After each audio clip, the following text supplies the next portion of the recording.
Pope Benedict XVI honoring his predecessor, Pope John Paul II, and performing a beatification ceremony at the Vatican. More than 1 million of the Catholic faithful were there for this historic event, filling St. Peter's Square. Eyewitness News reporter Christine Dobbin was the only Houston reporter there for the beatification. She has more from Rome.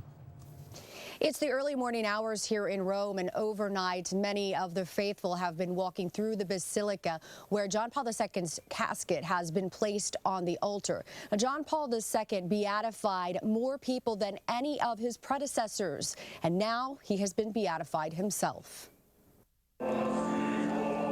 It was a sunny and warm day for a celebration. You just felt so uplifted. The skies opened as well.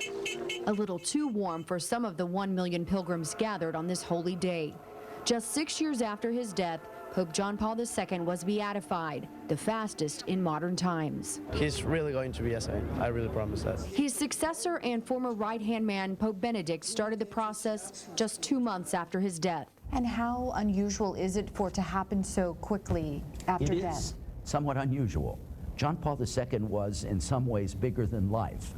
It is not surprising to me that the movement towards his present beatification, and I think within a few years his canonization, would move quickly. Beatification is one of the Catholic Church's highest honors. It seems really clear that the man was really a man of great holiness, and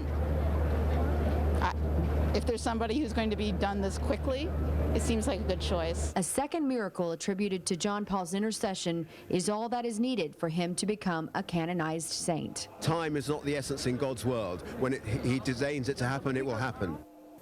John Paul II's tomb will remain on the first floor of the basilica, where it will be more accessible to the many visitors who come here. The marble slab that was covering that tomb will be moved to his hometown of Krakow, Poland, where it will be placed at a new church dedicated in his name. Reporting from the Vatican, Christine Dobbin, 13 Eyewitness News. And you can look for another report from Christine